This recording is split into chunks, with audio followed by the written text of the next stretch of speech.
Welcome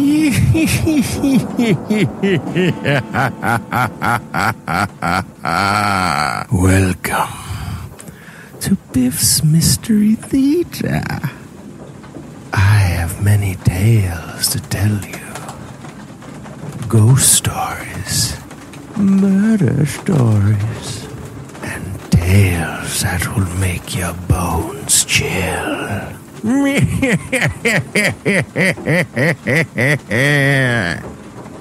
Join me, won't you? For Theater of the Mind, where you always have the best seat in the house.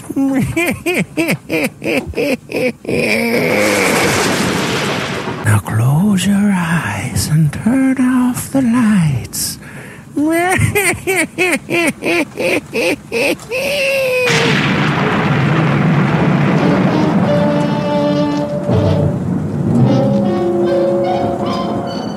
Box 13, with the star of Paramount Pictures, Alan Ladd as Dan Holliday.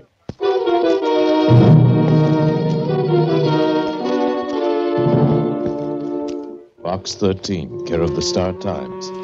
I should like very much to see you and offer a proposition which could be of mutual profit to us.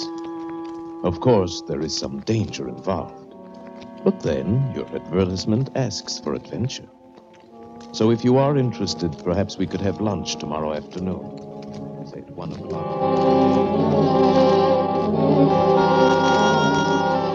Perhaps we could have lunch tomorrow afternoon, say at 1 o'clock, at the Golden Arrow.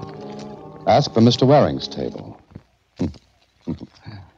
There's some danger involved, he said. Yes, that's what the man said. And, brother, that's exactly what he meant.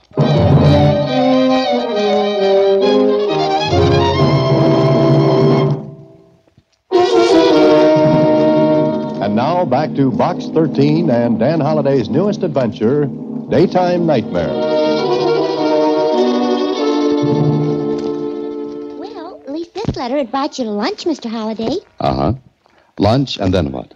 Danger, it says. That sounds exciting. It always does. You know, Susie, someday I'm going to walk into one of these things and not walk out. Then follow up one of these other letters.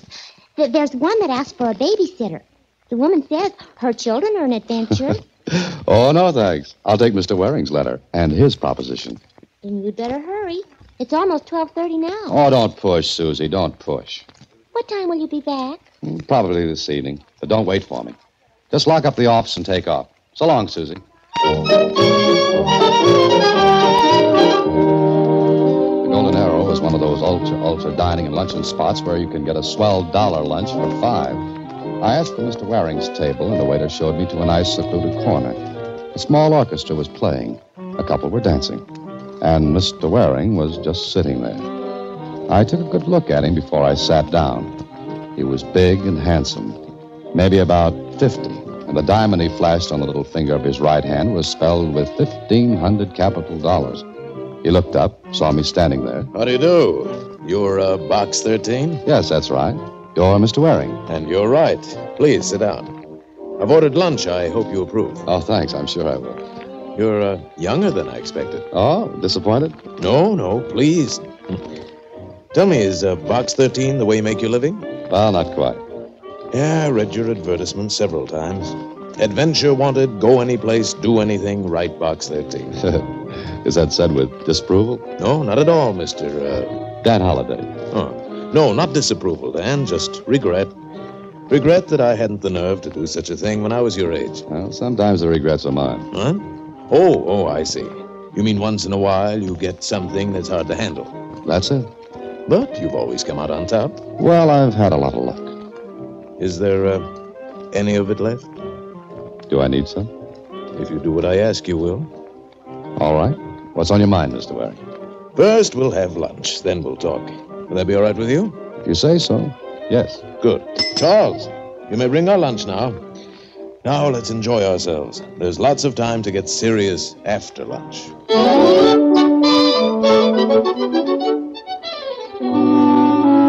Well, Waring was a very good conversationalist.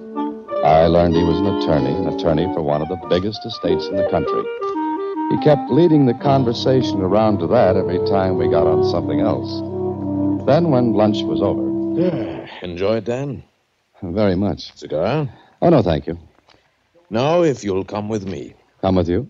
But I thought we were going to talk. No, I'd rather have more privacy. You'll understand why when I tell you what I have in mind. Oh, it's that important, huh? Would you say $10 million was important? It commands attention, yes. Then please come with me. We left the Golden Arrow. The doorman saluted Waring and signaled a big limousine that sneaked up along the curb and purred to a stop. Please, get in, Dan. Pardon me. Where are we going? Oh, for a ride through the park. Wait a minute. I want to know what this is all about before I go in play. You're not very trusting, are you, Dan? It's not that. Something wrong, Dan? Get in the car, Dan. Little air will make you feel better. But Go on, get in. All right, Bert. You know where to go.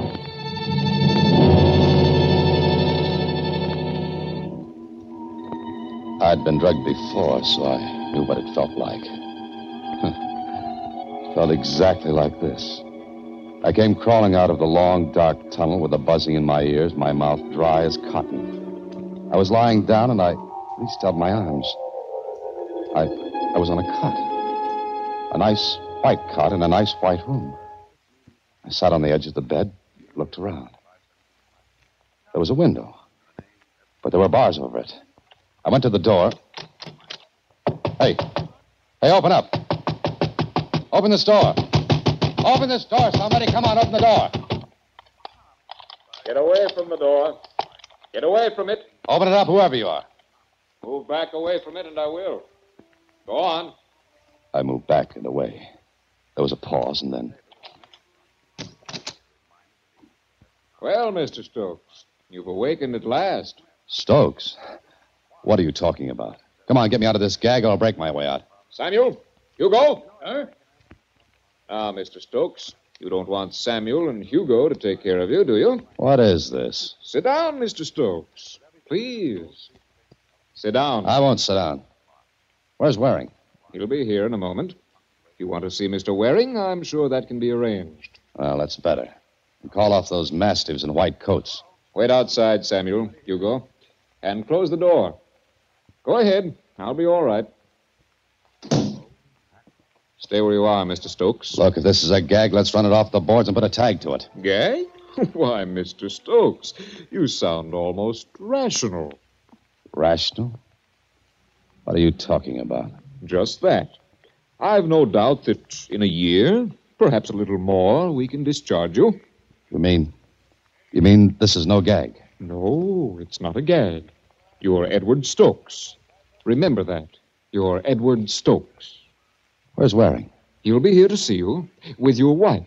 My wife? Of course. I wonder if you remember her. I don't know what you're trying to get away with, but if I have to play rough, I can play it. Samuel! Hugo! I think Mr. Stokes needs to be quieted. Take care of it, Samuel. Get them away from me.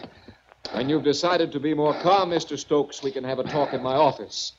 Until then, I shall take precautions against your homicidal tendencies. Well, it was no gag. Samuel and Hugo were too big for games, and they played rough. Samuel left, and Hugo sat beside the bed to watch me. I knew now where I was. In a sanitarium. But why? Now, why was I called Edward Stokes? I had to find out, so I turned to Hugo. What? Oh, Hugo, these straps are hurting me. No thanks, Mr. Stokes. I can't loosen them for you. Look, get my clothes, take out my wallet, take the money that's in it, and just let me get to a telephone. I'm sorry, Mr. Stokes. You know that's against the rules. Who was the man who spoke to me before? That's Mr. Cordell. Mister? Not a doctor? Well, yes and no. This here's a kind of a rest home. Does everyone get as much rest as I do? Hey, you're all right, Mr. Stokes. That's pretty funny. Yeah, I'm dying. Where are my clothes? No. We'll get them for you later. Look, I'm not Edward Stokes. I'm Dan Holliday, get it?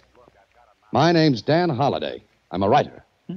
Well, Swell. I'll bring you a pencil and paper later. Hugo, go to her phone. Call the number I'll give you and ask for Susie. Has she got a sister for me? Now, listen, you big lummox. This is a frame-up.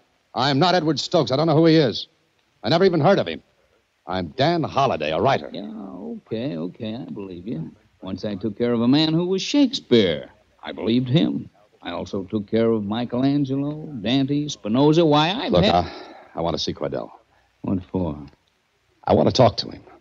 What about? Does that make any difference? Yeah, because if it's not important, he'll get mad at me. All right. Tell him I remember now that I'm Edward Stokes. It all comes back to me.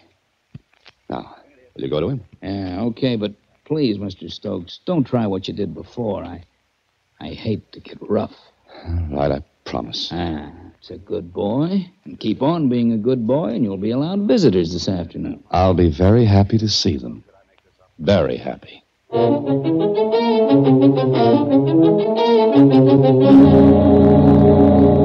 All right, Mr. Stokes, I brought you to see Mr. Cordell like you asked. Now, promise you'll take it easy? Oh, sure. Thanks, Hugo. It's nothing. Here he is, Mr. Cordell. Good. Close the door and wait outside, Hugo. You sure you'll be all right, Mr. Cordell? I think Mr. Stokes has learned his lesson. Sure. Please be a good boy now. Yeah, I will, Hugo. So, you've become reconciled, Mr. Stokes. I know I can talk myself blue in the face to Hugo or anyone else around here and not get anywhere. But I want you to tell me what this is all about. I'll be glad to. You're Edward Stokes. You're here for arrest. You were formerly at the Millhaven Sanitarium, but your wife thought this would be a better place. Don't you remember? Remember? Oh, of course I do. You've made it all so clear. Good. Oh, by the way, you're looking so much better than when I saw you last, Mr. Stokes. Would you like to see how much better? What do you mean? There's a mirror on the door of that closet to your right. Open it and see how you've improved. I looked in the mirror. I didn't see Dan Holliday. I saw a stranger. Cordell's voice came to me from a million miles away. There's some gray in your hair, of course, but that's to be expected. As a whole, it's still a nice, deep, rich black. My hair's been dyed. Has it? I'll bet you think it was once blonde. I imagine you think your name was once Dan Holliday. Take a good look at yourself, Mr. Stokes. Get acquainted with your new personality. You'll be with it for quite a while. Cordell smiled at me. Then I knew for certain this was no joke. I was Edward Stokes. My hair dyed, clever touches of makeup here and there. Even Susie wouldn't have known me. Do you know why you've become Edward Stokes? Why, Mr. Cordell? Because Mr. Edward Stokes is dead.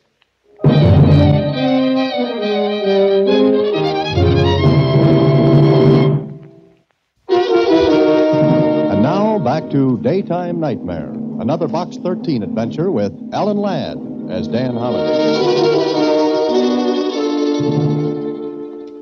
Well, there was a twist. I was a dead man, yet I was alive and being kept alive. But for what? Later in my room, I thought of making a break for it. But there was always Samuel and Hugo. Then later, I was taken again to Cordell's office. This time, Hugo went in with me. Cordell wasn't alone. With him were Waring and a woman. The woman looked at me as I entered. Edward, darling. Would you mind just calling me Dan? Please, Edward. You remember me? Of course you remember your wife, don't you, Edward? Oh, hello, Waring. I must buy you lunch sometime. Lunch? Oh, of course. I told your wife and Mr. Waring that you were so much better, Mr. Stokes. But now you've disappointed me. Oh, I'm so sorry, Mr. Cordell. Hugo, please wait outside. I'll call you if I need you. Sure, Mr. Cordell. He does look like Edward. Must you say it so loud, Philip? Oh, sorry. How long does this go on? Not much longer. Of course, it all depends on you. Yes, how? We'll leave that until later. Clarice. What? You've got to sign those transfer papers. They're all right? Of course. Oh, Edward, it might be interesting for you to watch yourself being committed. I'm warning all of you. I'm going to get out of here. And when I do, And when you do, what? Where's the real Edward Stokes? How does he know about Edward? Cordell, did you open your mouth? What's the difference? He can babble his head off and no one will pay any attention. Suppose something goes wrong. How can it? It's all too perfect. Of course it is. Sign the papers, Clarice. Get it over with. Good. Now let's go.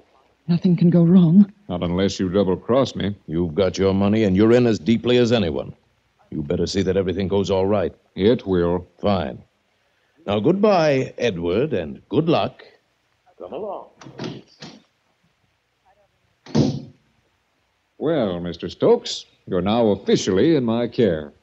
That should make everything just ducky. Oh, it will. If it's not asking too much, what happens now? My dear Mr. Stokes, if you knew, you wouldn't like it. What's to prevent me from reaching across this desk and knocking your head off, just for the fun of it? This gun will prevent it. You wouldn't dare use it. No, not directly.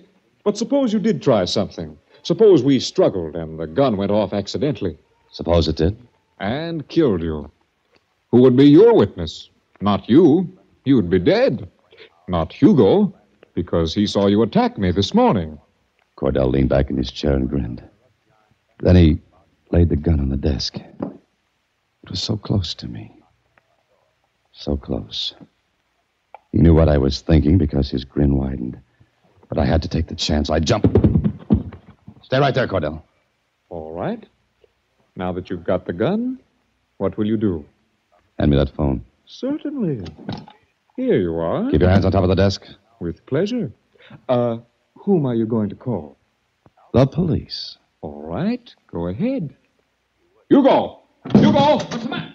Mr. Stokes. Be careful, Hugo. He's raving. Hugo, you've got to believe me. I'm not Edward Stokes. I'm Dan Holliday. Give me 2 minutes to put through a phone call. No, Mr. Stokes. You don't want to do anything with that gun.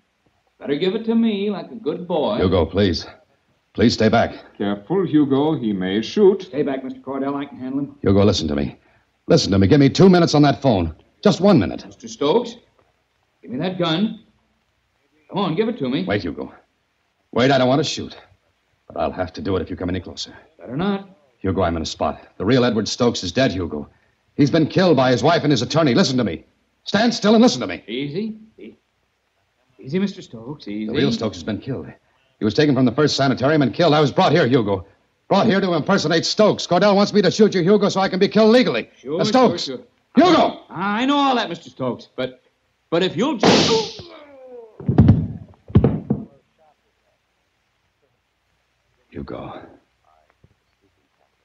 Hugo. I'm afraid you killed him, Stokes. Cordell, you shot the poor devil. Of course I did, Mr. Stokes. You shot him with another gun you just took out of that drawer. That's perfectly true, Mr. Stokes. Ballistics can prove which gun killed Hugo. That's true, too, Mr. Stokes. But who would think of ballistics in connection with a maniac?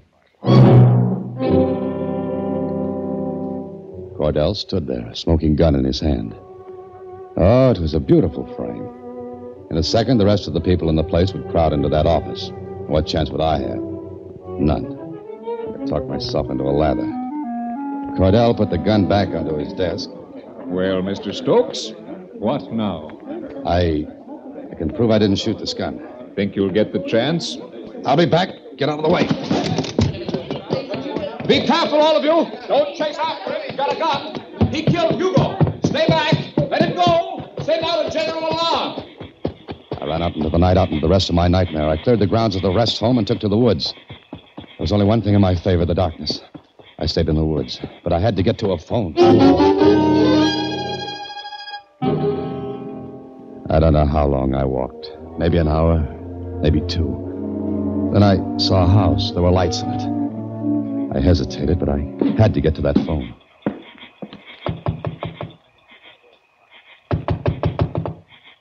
That you, Wally? Yeah, it's me. Just a minute. Don't scream, please. Get back. Please don't. Look, I'm not going to hurt you. I want to get to a phone. Have you got one? No, there's no phone here. Where's the nearest one? The filling station down the road. Have you got any men's clothes here? In the closet. Would you mind getting them out? Go away, please. I won't tell anybody you've been here, but don't hurt me, please. You know who I am? The radio, they said. How long ago? Oh, half an hour, maybe. Get those clothes for me, please. Get them. All right. They won't fit you. They're too small. I don't care about that. Throw them on the table there. Just trousers and coat. All right. I pulled the trousers and coat on over the pajamas I was wearing. The woman watched me, and she watched the door. She was expecting someone. Wally, probably her husband. Then... Please go now. How far is that filling station? Oh, about 2 miles. There's no phone closer than that? No. All right, you stay in here. You're not going to get hurt. Just stay in here until you're sure I'm far enough away. You get that? Yes, I won't move. Good. I'll return the clothes later. She screamed. I could hear her screams fading into the night as I ran. I had 2 miles to go, 2 miles through the brush and woods. I couldn't risk getting to the road. Then I heard something. I ran. I ran until my legs were torn by the brush. I ran until my breath choked in my throat. Then I saw the station, but I couldn't get to it.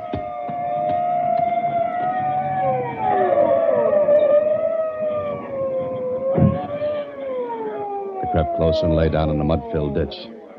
I knew then what a fox must feel like with the hounds tearing at his heels. I listened. I heard Cordell's voice. To begin with, he's dark-haired, wearing pajamas. But he may have picked up some clothes somewhere. I haven't seen anybody. Better be careful of him, Clay. He's got a gun. Already killed a man back at the home. Don't take no chances. Shoot to kill. I will, Sheriff. Thanks for warning me. Okay, Clay. Oh, got a gun? Sure, always keep one in the station. Good. Keep your radio turned on, too. We're running bulletins on the air. That way you can tell if he's headed this way. Sure. See you later, Sheriff. Remember, he's dangerous. A homicidal maniac. Take no chances. Okay, Mr. Cordell, thanks. So long. So long, Clay.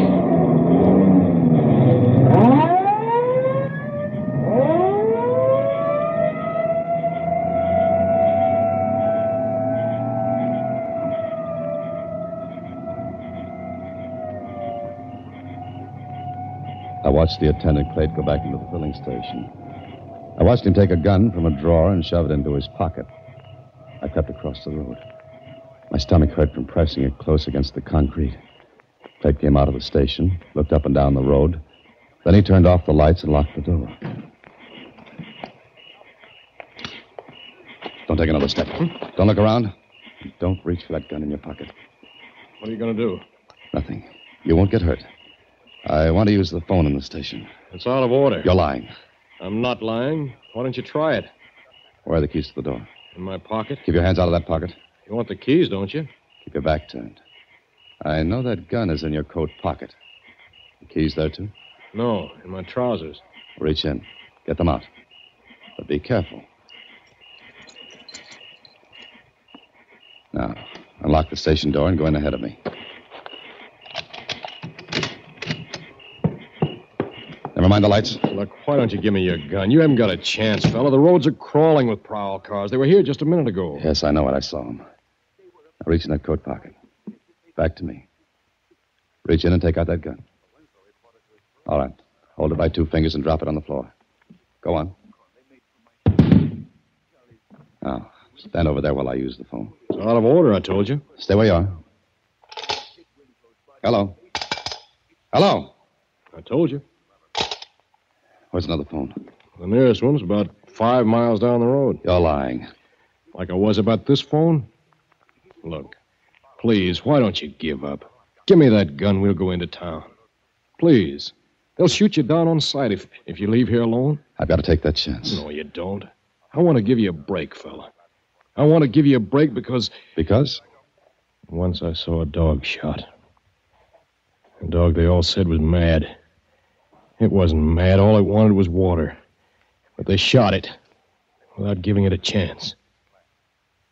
Please, give me your gun. Look, if I tell you a story, you won't believe it. I know you won't. Maybe I will. Go ahead. I'm not Edward Stokes. I'm not the man they're hunting for. He's dead. Killed by his wife and his attorney. What? I think because they want his estate. If I'm killed as Stokes, they'll identify me as him. Please, give me the gun. You don't believe me, do you? I believe only that if you leave here and get out on that road, you'll be shot down. You're hurt. Never mind. Get me to a phone. I can't. All right, here. Take the gun. Take it. What's the way, fella? Now you've got the gun. I want you to do one thing. Get me to a phone. Let me call the police. Let me identify myself, will you? Come on. I've got a car.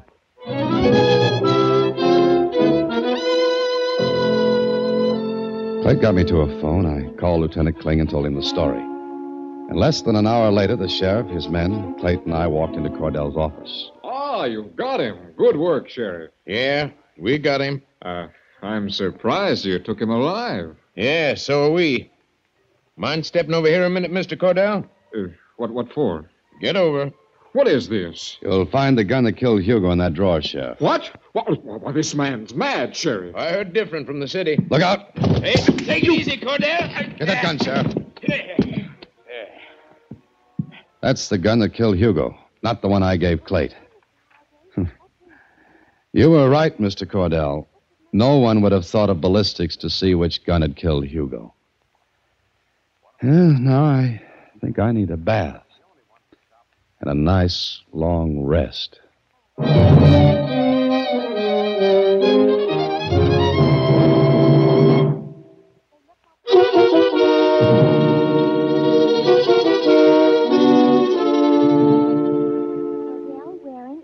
Stokes were arrested on suspicion of murder.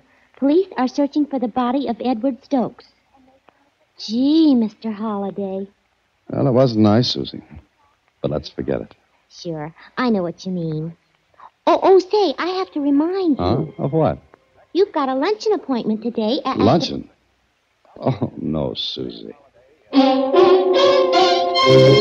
Next week, same time, through the courtesy of Paramount Pictures, Alan Ladd stars as Dan Holliday in Box 13. Box 13 is directed by Richard Sandville, with this week's original story by Russell Hughes. Original music is composed and conducted by Rudy Schrager. Part of Susie is played by Sylvia Picker, and production is supervised by Vern Karstensen. Box 13 is a Mayfair production from Hollywood. Watch for Alan Ladd in his latest Paramount picture.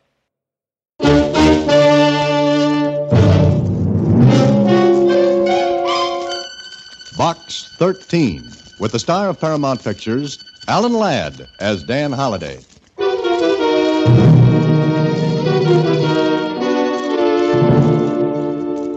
Dear Dan, knowing your Box 13 angle, I hope what I have to offer is intriguing enough to tempt you. At least I think it can be interesting. As a matter of fact, Dan, this thing has got to the point now where it's becoming downright vicious. And it scares me a little. What the thing is, I'll tell you when and if I see you. If you can drag yourself away from town for a few days...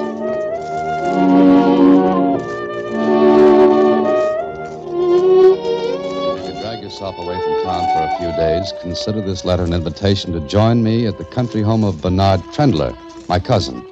Enclosed are the directions for getting there. I'll meet you at the station. Wire me first. As ever, Alex. Yeah, it sounded harmless and simple. 2 words I'd never apply to murder.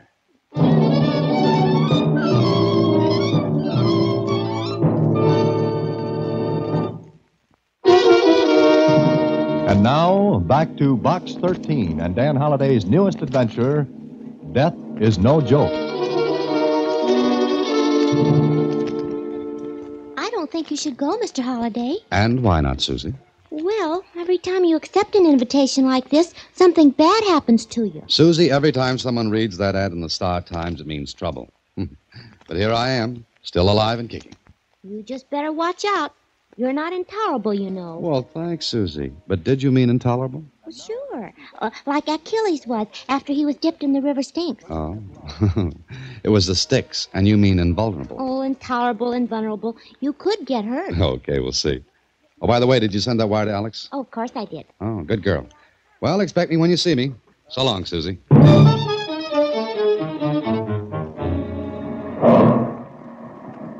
Dan! Alex, how are you? Dan Holliday. So you're still alive, Oh, huh? why not? It's a good idea. Is this your luggage? Oh, yes, just that flat stuff. Good. My car's just around the other side of the depot. This way. Am I supposed to ask what your letter meant? Or do I wait until you get ready to tell me? Wait till we get into the car. That's it. Blue convertible. Well, you've done all right. There's no motor under the hood. Hop in. How's Ruth? Oh, great. Any children yet? No, not yet. Oh, now look, I thought you'd have about 5 by now. Maybe. What's on your mind, Alex? You're worried about something. Yeah, I don't know whether I am or not, Dan. Look, maybe asking you to stick an oar in this was, well, presuming upon friendship. That's what friendship's for? Yeah, it's up to a point. Okay, let's get to the point. Well, it's practical jokes. I knew you'd look blank at that. I'm glad I didn't disappoint you. What's the angle? Practical jokes. Go ahead. Ruth and I are guests at Bernard Trendler's. He's my cousin. You ever heard of him? Oh, yes. Showed up not too long ago to claim a fortune, didn't he? Yes, that's right. He ran away from home when he was 17. He was gone 15 years. Recently, his father, that's my uncle, he died and left the entire Trendler fortune to him. If he hadn't been found, it would have been divided among the rest of us. But he showed up and claimed it. So, where do the practical jokes come in, and why? Ruth and I have been here for a week and a half now. Every day, there have been 2 or 3 practical jokes played. At first, they were ordinary, not very funny, just amusing. But what? Now they're getting vicious, mean, contemptible. How do you mean that? Just that way. Who's the funny man? We don't know. Any idea? Nope. That's why I've asked you to come up. Oh, and look, Dan, don't let on I told you. Let me do the talking when I introduce you and take your cues from me, huh? I see. I'm to be the silent observer, is that it? Well, figure it out for yourself. Could I or anyone else call in the police? No, because no one's been hurt. Yet. Hey, you say that as though you expect trouble in large chunks. I do, Dan. I do. Somebody's going to get hurt. And badly. Alex drove on to the Trendler place. There was nothing else he could tell me about the practical jokes. Then we pulled up before we got to the house, because a tall, thin man was walking down the drive. Alex stopped the car and spoke softly to me. There's Bernie Trendler coming down the drive. What do I say or do? How do I explain my presence? Now, leave that to me. Just take the cues as I throw them. Bernie! Hey, Bernie! Alex? Is that you, Alex? Yeah. We'll get out of here. Pick up your bag later. I've been looking for you, Alex, and, Oh, I beg your pardon. Bernie, I'm afraid I'm guilty of a guest's worst crime. Dragging in a friend. Oh, nonsense. Don't talk like that. Dan, this is my cousin Bernie Trendler. Bernie, Dan Holliday. How do you do? Fine. You? I'm sorry I barged in like this, but I haven't seen Alex in quite a while. Dan's a writer, Bernie.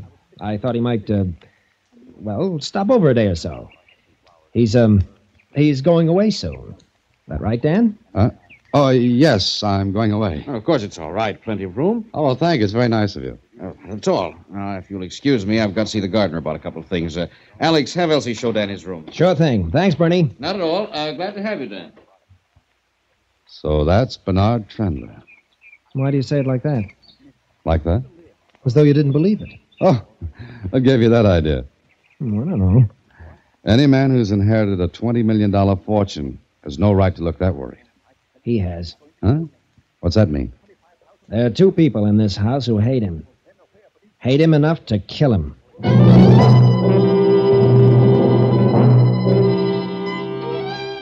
Well, with that, Alex took me into the house.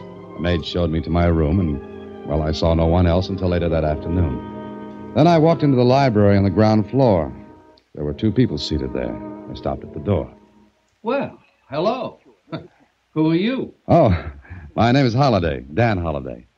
I'm looking for Alex. Oh, he's looking for Alex, Martha. All right, let him look for Alex. Have you tried looking under some rocks, Mr.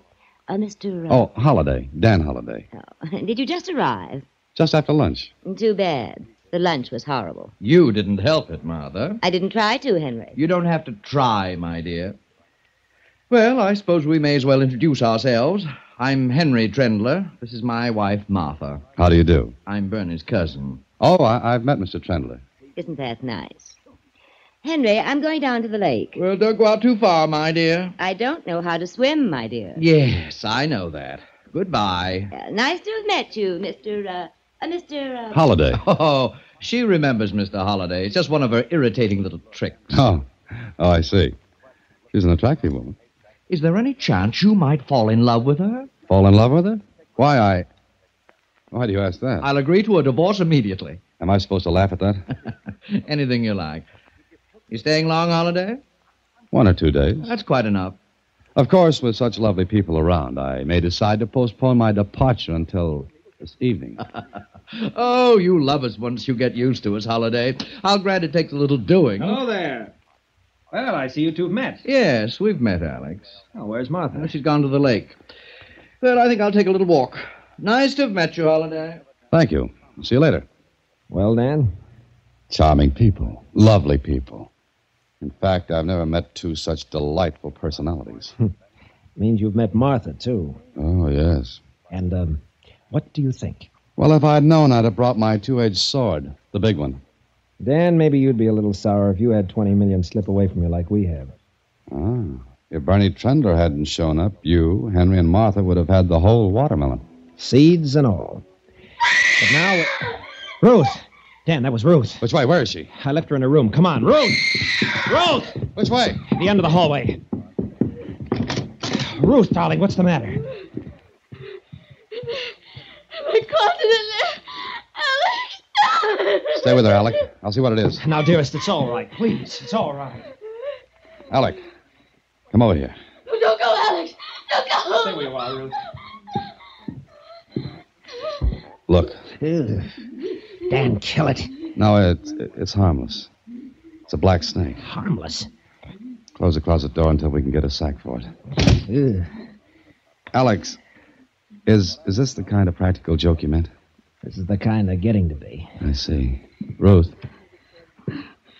Where is it? It's all right now. Come on, let's get out of the room. Well, what's all the fuss? Take a look in that closet. Alex. Let her look. I'm willing to bet she put it there. You're more incoherent than usual, Alex. Mr. Holliday. What?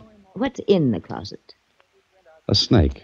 Really? Well, how nice for Ruth. I'll slap that smirk off your face. Bravo, Alex. I've been thinking about it for years. Well, Henry, this is the first indication I've had that you could think for years. Stop it! Stop it, all of you! Get her out of here, Alex. Hurry. Come on, darling. Now, what's all the excitement? It seems that Ruth found a snake in her closet. Oh, I thought you went to the lake. You do a great deal of thinking, don't you? When I have to. Then stop thinking about me. Did you put that snake in there? I never touch the things. Sorry. Were you at the lake? That, Mr. Holliday, is none of your business. I'll leave you to your snake. Oh, did something strike you funny, Henry? Yes. You should feel really flattered, Holliday. Flattered? Why? My wife remembered your name. Oh, it was a lovely household. Hate dripped from the rafters. I could feel it. Oh, why should anyone take it out in stupid, vicious pranks such as that snake in Ruth's closet? Why? It was before dinner that I decided to take a walk with Alex. He talked, I listened. First, it was amusing. A frog in one's bed, clothes missing from the bathhouse at the lake, wild, incredible phone calls for all of us. How long has this been going on, Alex? Just about a week now. Have you any idea who it is? None. But why, then? Why should anyone want to frighten Ruth out of her wits? Does Martha hate Ruth? Martha hates everyone. Martha's a chronic congenital hater. But what does she have against Ruth? That's it. Not a thing in the world.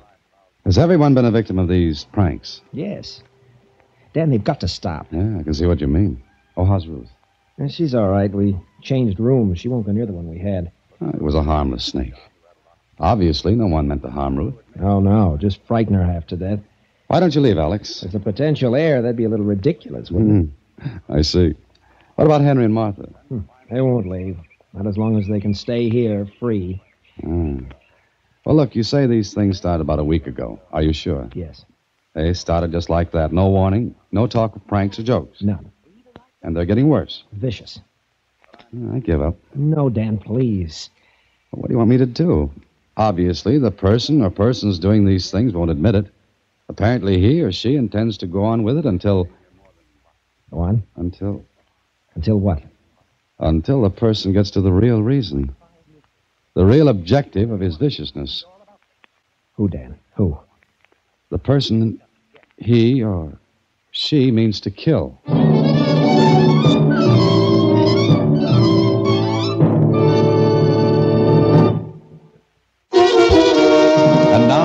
to Death is No Joke, another Box 13 adventure with Alan Ladd as Dan Holliday. Maybe I was right, maybe I was wrong. Maybe no one wanted to kill anyone. And there was nothing we could go to the police about. What do you say in a case like this? Somebody's playing jokes?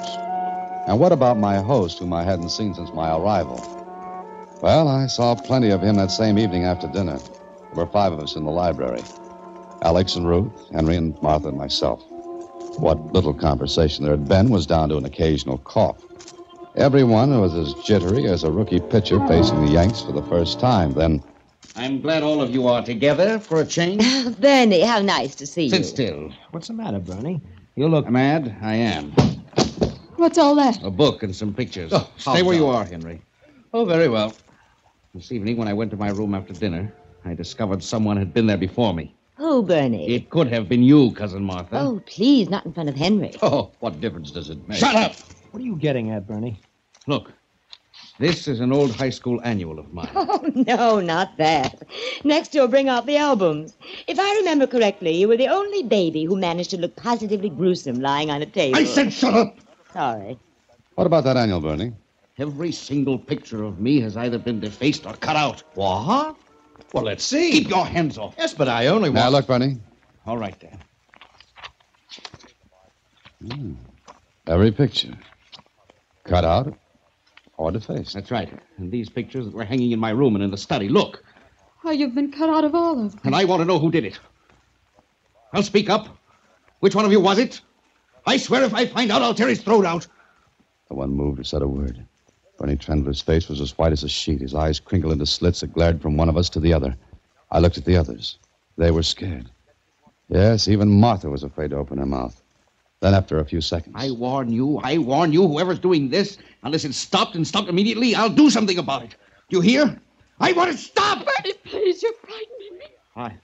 I'm sorry, Ruth. I think I'm going to bed. If you're doing these things, Martha, take my warning seriously. If I were doing them, Bernie, they'd be worse than they are. Good night. And if I find any snakes, I'll let you know. Oh, look, I want to get out of here. I want to go home. Ruth, everything will be all I right. can't Now, stand please. any more of this. I want to get out of here.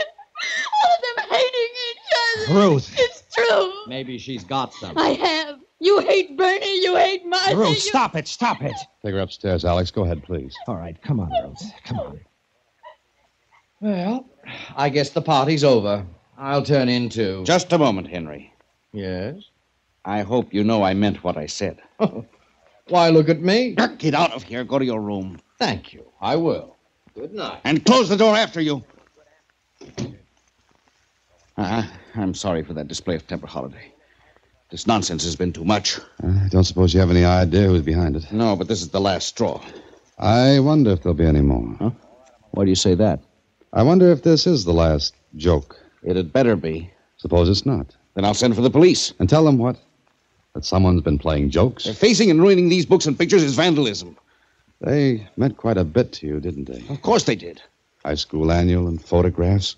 Oh, when were the pictures taken, Bernie? Oh, years ago, 15, 16 years ago, when I was in high school. Why? I was just thinking. It's very strange that only those photographs of you in athletic costumes should have been destroyed. What? Let me see. You're right.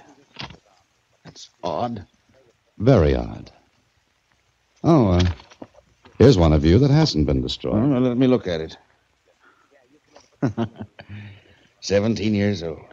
What happened when you were 17, Bernie? What do you mean? Just that.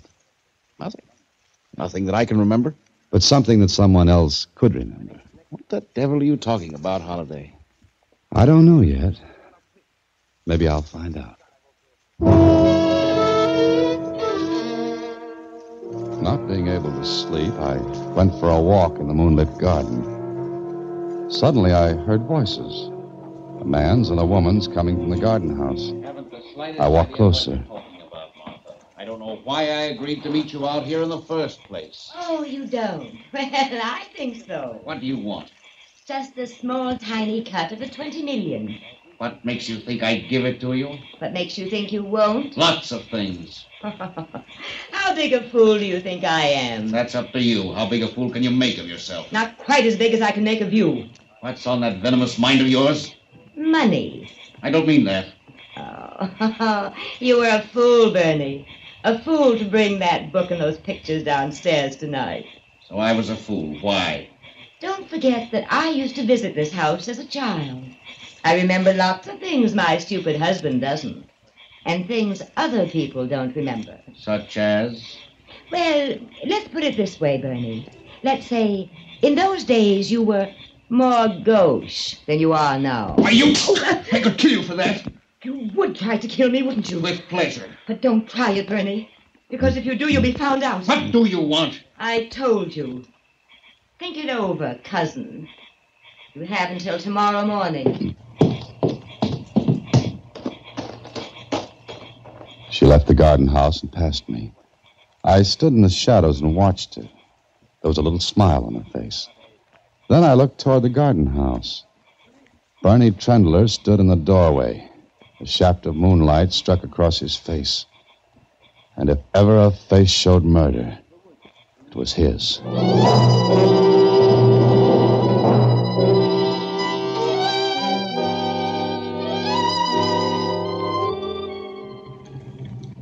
Why don't you tell me where you're going, Dan? I can't, Alex. I can't until I'm sure of what I think I know. What's all the mystery? Oh, snakes and phone calls and torn-out pictures. You want to ride into town, is that it? Yeah, that's right. Just drive me in. Okay. But let me in on something, will you? You have to let me in on something first. What? Had anyone seen Bernie Trendler before he showed up and claimed the money in the estate? Not for 15 years. Why? Who identified him? The lawyers. He had all the necessary stuff, papers, letters from my uncle. I see. Now, where's the high school he went to? Just outside of town. What the devil are you getting at? Where'd Bernie been before he showed up to claim the estate? South America, he said. Uh-huh. Okay, take me to that high school. What's the matter? Dan, something's wrong with the brakes. Try the emergency. No good. Dan, we're picking up speed on this hill. Try to shift into second. Compression of the engine will hold it back. Stay close to the left. Don't get near the embankment. What if someone's coming up the hill? We've got to take that chance. Where's the nearest side road? There isn't any. No turnoffs. Keep your hands on the wheel. That emergency's no good? Have you got any pedal at all with a foot brake? None at all. Look, scrape the side of the hill on the left. Go in easy. That'll slow us down. Yes, but Dan, we can't... Do it. It's our only chance. Okay. Again. Keep close and keep scraping.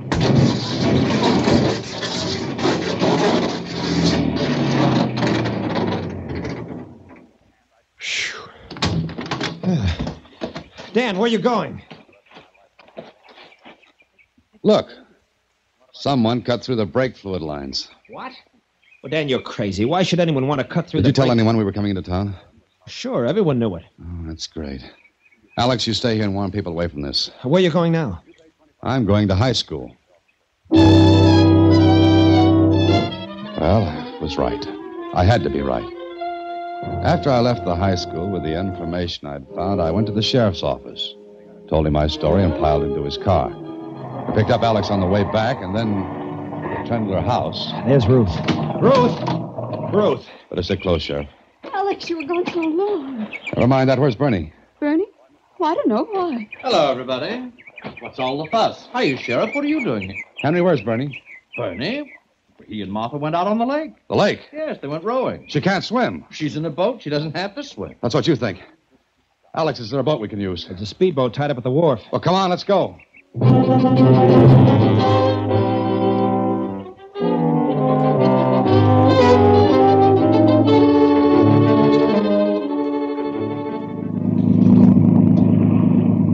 can't have gone far in a rowboat.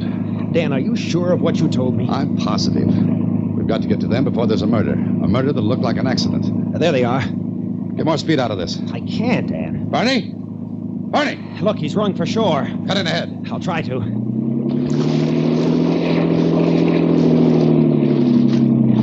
Head him off. Where's Martha? Lying in the boat. Cut in faster, Alex, faster. That's it. Don't let him get to shore. Get on. Get on, you'll shoot to kill. Get down. He's jumped for shore. What if he gets away? Let him. He can be picked up later. Get to Martha.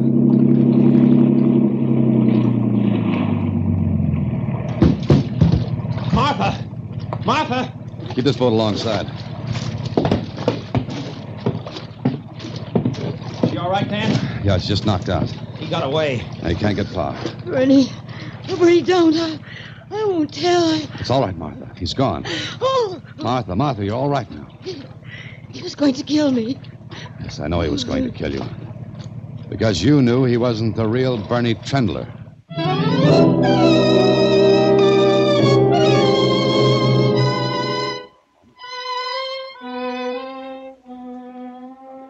He hit me. And I saw him start to... But I couldn't do anything about it. Are you all right now, Martha? I mean, are you all right? She's all right, Henry. Oh, I'll get it. It's probably the sheriff. I suppose I should thank you, Mr. Holliday. That might be nice. Thank you. They got him. Alive? Yes. You're right, Dan. Will someone please explain all this? The real Bernie Trendler is probably dead. Killed by the man who passed himself off as the real Bernie. Isn't that right, Martha? I don't know anything about it. Martha? Oh, all right. I knew he wasn't the real Bernie last night. When you realized the pictures were defaced, cut out. Yes. Bernie Trendler was left-handed. What? By George, that's right. Why, I remember now. You see, all those practical jokes were leading up to the destruction of the pictures. He couldn't get rid of them without attracting attention and suspicion. So he took the elaborate way out. The jokes would have stopped once he'd destroyed those pictures. What about the high school, Dan? I saw pictures there of the real Bernie in a baseball uniform, with a baseball glove on his right hand. Well, how could he hope to get by with a fraud? Well, he did. Remember, the real Bernie was missing for 15 years. But what made you think of it, Dan? I mean, the left-handedness. Well, let's say the real Bernie was gauche in those days. Oh. What's the matter, Martha? Nothing. Nothing at all, I hope. Oh, gauche is French for left, isn't it, Martha? Yes. Yes, it is. Well, is there anything else to tell? Why are you two looking at each other like that? Well, I was just wondering how much I have to thank Mr. Holliday for. Well, let's say you've already thanked me for everything.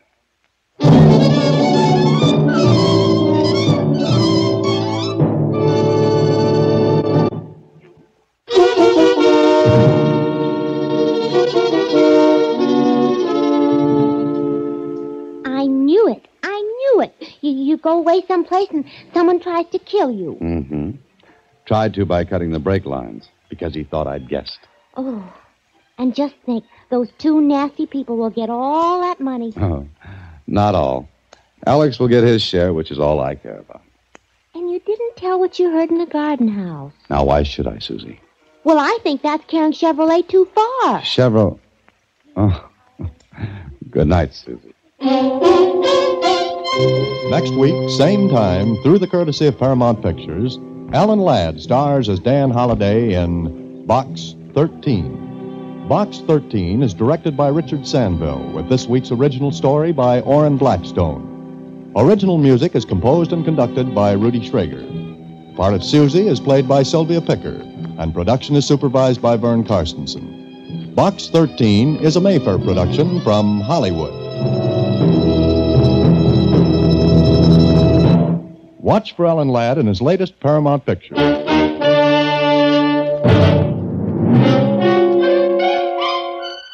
Box 13, with the star of Paramount Pictures, Alan Ladd as Dan Holliday.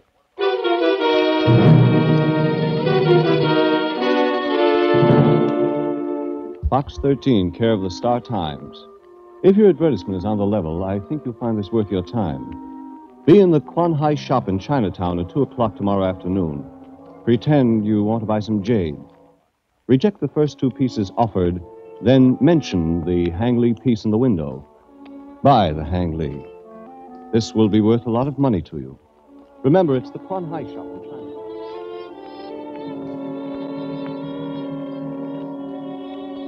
Quan Hai shop in Chinatown. Ask for jade, but reject the first two pieces. Then mention the Hang Lee piece in the window. Go back and wait for further instructions. That was the letter. No signature. It sounded interesting, and it was. If you like murder.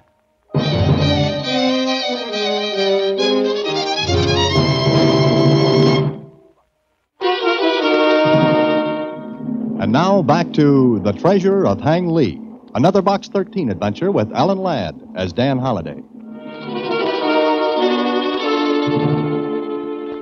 don't get it, Mr. Holliday. Why should you reject the first two pieces? Ah, that's what makes the letter interesting, Susie. Why reject the first two pieces and then mention the Hang Lee piece? All right. Why? I think I've got an idea. What is it? Pretty obvious, Susie. Look, the letter doesn't say anything about identifying myself, does it? No, it doesn't. Well, if I follow instructions, follow them exactly, I'll be tipping myself to someone in the store. You get it? Oh, sure. Whoever wrote the letter will be there, too, waiting for you to follow instructions. That's a great deduction. And I did it all myself, too. You sure did. Okay, Susie, I'm going to make like Marco Polo and visit our Chinese friends.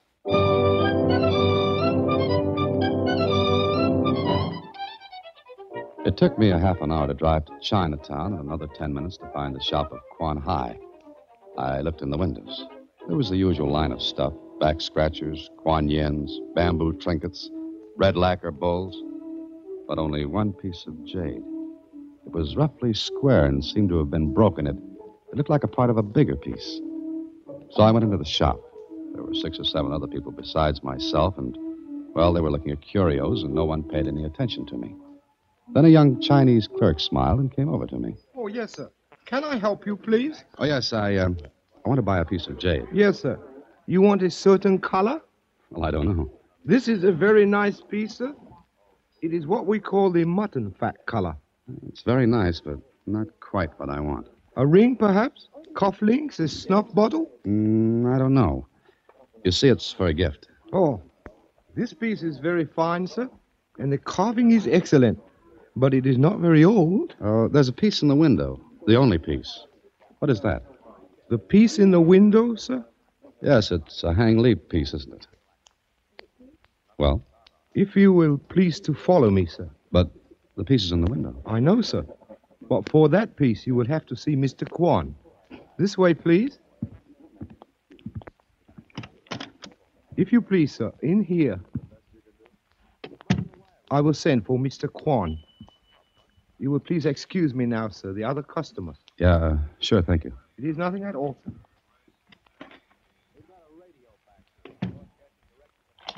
He went out, and I heard a key turn in the lock of the door. For a moment, I was left alone in a room that was different from the rest of the store. Very different. Instead of the usual junk that tourists buy, this room was a treasure house.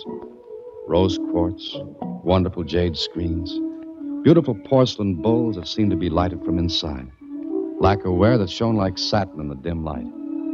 I was looking around me when... Good afternoon, sir. Oh, how do you do, Mr. Quan? I am Mr. Quan. Please to sit down, sir. Thank you. May I help you, Mr. My name is Holliday, Dan Holliday. I am honored, Mr. Holliday. Your clerk told me I'd have to see you about that Hang Lee jade in the window. Yes, that is true. You want that piece, Mr. Holliday? Yes, I'd like to buy it. One moment. It is strange. That Hang Lee piece has lain in the window for 2 weeks now. You are the first to ask for it. I saw it and liked it. Of course. You are a man of excellent taste. It is a very fine piece, incredibly ancient and incredibly valuable. Oh? Well, maybe I can't afford it. The Hang Lee piece, Mr. Quan. Thank you, Lan. That is all. Yes, Mr. Quan. Does he always lock the door when he leaves this room? There are very valuable things in this room, Mr. Holliday. Oh, I see. But the Hang Lee piece, is it valuable, Mr. Quan? Yes, Mr. Holliday. So valuable that there is no price on it. Odd that you should ask for it. You have no idea how odd. It is a piece of a larger work, 12 inches by 12 inches to be exact. This is only 1/3 of the original. May I see it? Certainly. It looks like a wonderful piece of jade. do you know what Confucius said about jade? Well, I seem to have heard quite a few things Confucius was supposed to have said, but I doubt if any of them would fit the bill just now. Yes. But Confucius said that jade is like truth. It gives out a bright rainbow, and it shows a pure spirit among the hills and streams. Truth gives out a bright rainbow. Mhm. That's a very pretty figure of speech, Mr. Kwan. Yes. Truth is very often a figure of speech. Is it not, Mr. Holliday? Yes, I'm afraid you're right. But about this piece, Yes. You will note the carving, very beautifully done. these are Chinese characters, aren't they? Yes. It is too bad the other 2/3 of the entire piece are missing. Oh? Why is that? I mean, beyond the fact that it seems a shame to ruin such a magnificent thing. Foolish old Chinese legend, Mr. Holliday. It says that he who translates the writing will be led to a treasure beyond all price. But you'd have to have all three pieces. You would need all 3 pieces. And where are the other 2? I do not know. I see. Well, Mr. Kwan, how much for this piece? Mr. Holliday, it has no price. You mean it's not for sale? It is not for sale. But I don't understand. It was in the window. and Yes, and no one inquired about it. Perhaps because collectors would not be interested in a broken piece. That could be. But that still doesn't explain why you had it in your window, and yet not have it for sale. Because, Mr. Holliday, the piece is yours. I beg your pardon. What did you say? The Hangley piece is yours. There is no price on it. But I can't take it without paying for it. You asked for it? Of course I did, Mr. Kwan, but I'm prepared to pay for it. I am sorry, there is no price. The piece is yours for the taking. Well, suppose someone else had come in and asked for it. Would you have given it to anyone? Only to one who asked for it by name, as you did. I don't understand. Truth, Mr. Holliday, is a figure of speech. I have told you the truth. The Hangley piece is yours. Please take it. Now, if you will excuse me. Just a moment, Mr. Kwan. Suppose I refuse to walk out with this. It is a matter of indifference to me. Then, as a matter of curiosity, how much is the piece worth? That depends upon who has it. And that means what? That is hard to say. To a collector, the Hangley piece would be worth perhaps no more than $100. To you, it is worth what you make it. To me, it is priceless. Here is Lun. Lun, please show Mr. Holliday to the door. His business here is concluded. It will be great honor, Mr. Kwan. Just so. Well, goodbye, Mr. Holliday, and may the bat roost upon your roof. May the what rest for where? The bat is a Chinese symbol for good fortune. Goodbye. Please to come with me, Mr. Holliday. You're sure you won't change your mind, Mr. Kwan? About what? The Hangley piece? It is yours. Perhaps we shall meet again, Mr. Holliday. Oh, wait, just a minute, Mr. Kwan. He is gone, Mr. Holliday. Now, if you will please to follow me. All right. Thanks. Is there anything else you wish, Mr. Holliday? Yes, I think there is.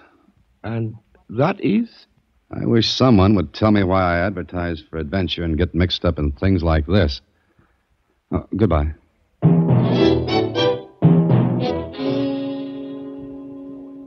So, with the Hangley piece tucked under my arm and a great big question mark tucked under my hat, I left Quan Lee's place. For a moment, I stood in front of the store.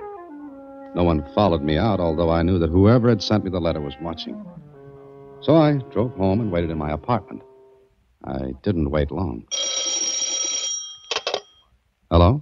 Miss Holliday? Yes, it is. I'm the one who sent you the letter. Bring the Hangley piece to 721 South Ferry Street, room 6. Oh, just a minute. How do you know I've got the piece? I was in the store this afternoon. Hmm?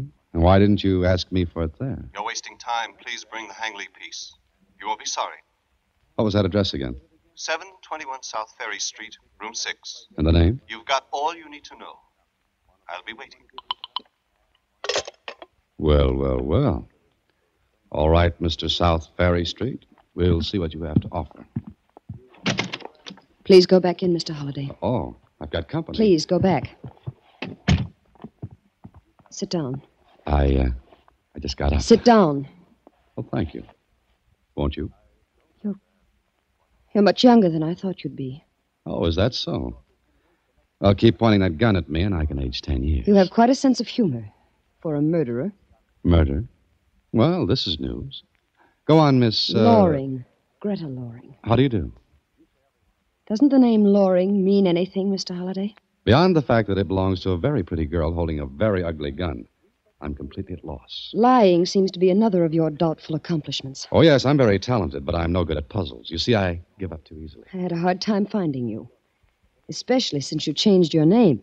No, this is news. I'm a murderer, a liar, and I'm living under an alias. This afternoon you gave yourself away by getting the Hangley jade from that shop. Sooner or later I knew I'd trace you through that piece of jade. Oh, so you were there, too? I've watched that shop for days, waiting for you to get the Hangley. And now that I've got it? I'm going to take it. Then kill you. In that order, I suppose. Give it to me. It's right there on the table in front of you. It was a long time ago that you killed my father. I was a little girl then. Lady, how you've grown up, complete with a gun and a murderous desire to kill me. I've had that desire for a long time. Ever since I found my father dead. Murdered. Go on, Miss Loring. What then? You know as well as I do. And being charming and flip won't help. Now, look, Miss Loring. Maybe you've got the wrong man. Have you thought of that? After all, you said I seemed to be much younger than you thought I'd be. All I know is that you went after the Hangley jade. No one else in the world but you would want that piece. No one else would know what it means. That's circumstantial evidence, Miss Loring. Stay where you are. We're through talking, Mr. Holliday. Or shall I call you Benson?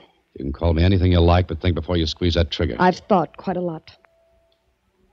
Now, I'm going to take the jade. All right. Here. Take it. Giving it to me won't solve everything. Stay there. No, don't.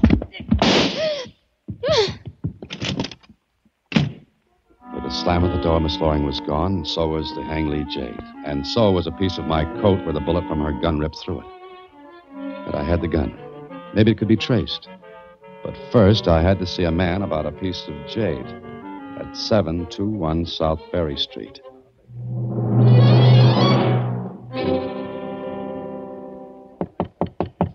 Yes, who is it? Holliday. All right. Just a minute. Come on in.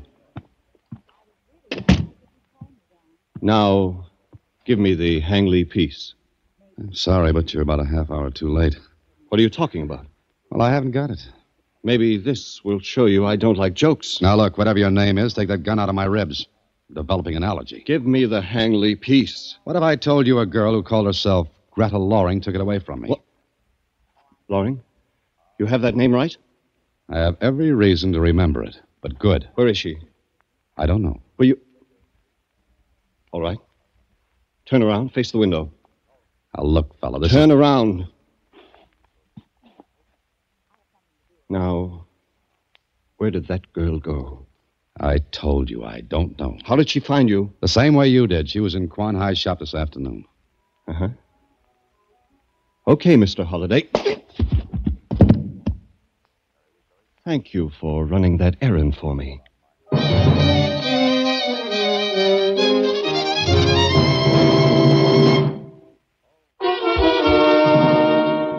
And now, back to Box 13 and Dan Holliday's newest adventure, The Treasure of Hang Lee.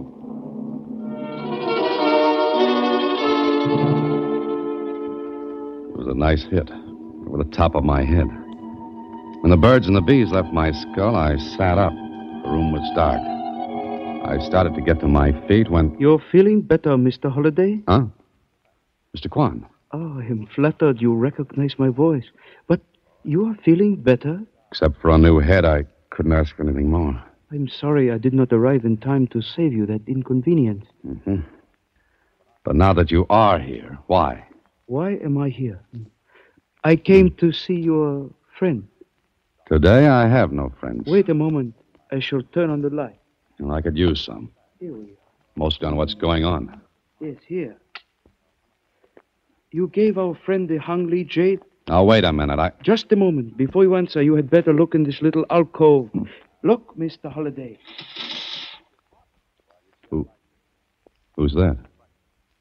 He's dead. Yes. Quite dead. Stabbed in the back. He's not the man I came here to see. I'm afraid not. I wish he were. Well, then who is this? One of the men I have been seeking for 10 years. 10 years? Look, Mr. Kwan, I have a large headache. You're no aspirin with your Chinese puzzles. The man you came to see was named Benson. That doesn't help.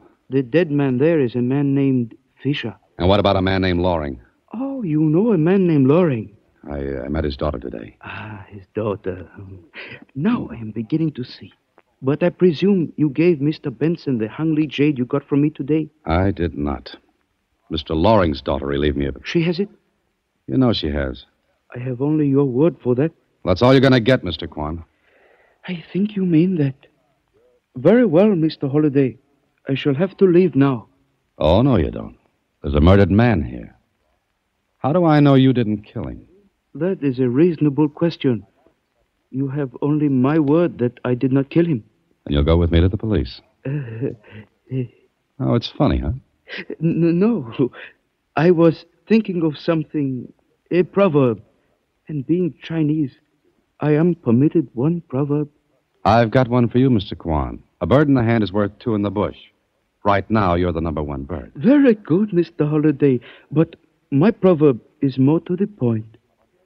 Two men of different minds must soon say goodbye. We're going to the police, Mr. Kwan. You leave me no alternative but this. Would you use that gun? I'm afraid I would, if you tried to stop me. But please, do not blame me, Mr. Holliday. This is the fault of my ancestors. Your ancestors? They invented gunpowder. Goodbye.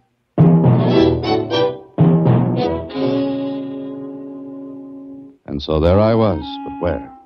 I called the police and reported the murder without giving my name. I didn't want to stick around because I had other things to do. I had a bullet hole through my coat and out of my head and a big burning desire to catch up with Mr. Benson and Miss Loring. Not to mention a certain Mr. Kwan. The only lead I had was Greta Loring's gun that I'd taken from her. If she had bought it in the city, it would be registered. So I made one more phone call and found out what I wanted. Her address. It was in an apartment building. And her apartment was number 8. I pressed the buzzer.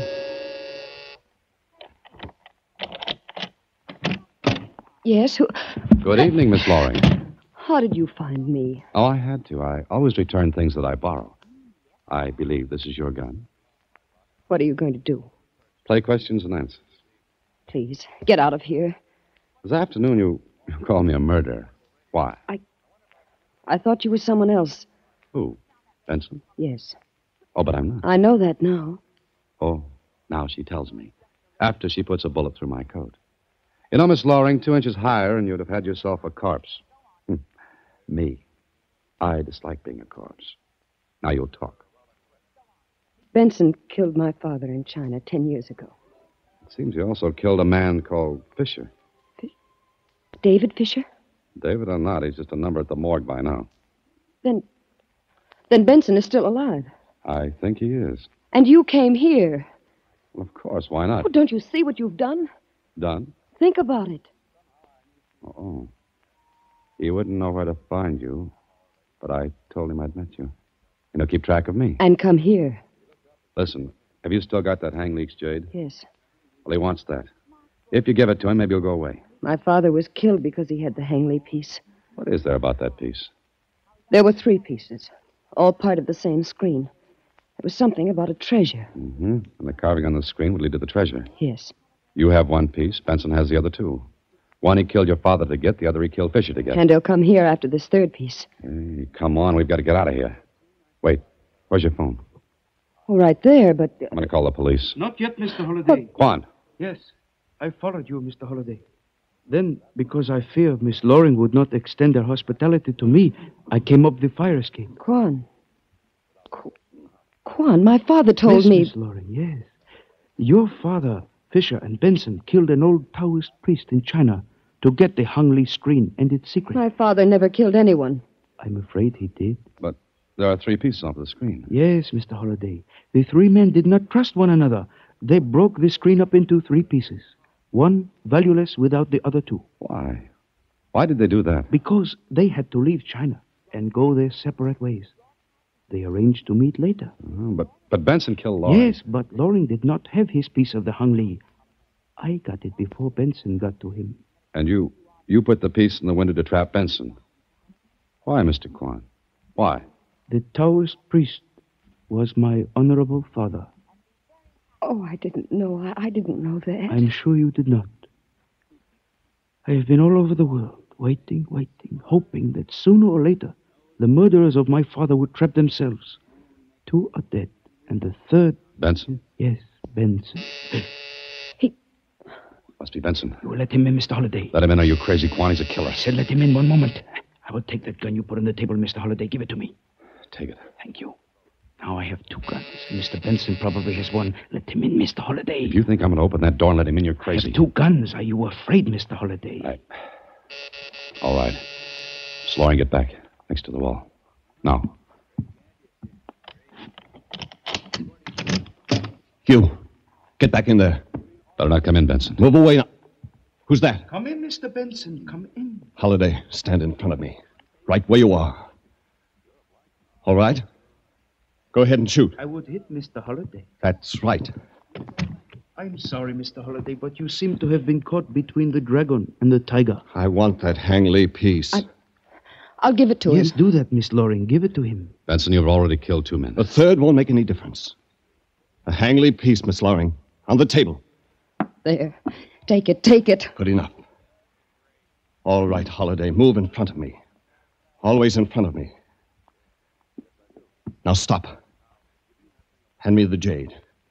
You, Miss Loring, hand it to me. That's it. Now I'm going to move back toward the door. If you shoot, Holliday gets it.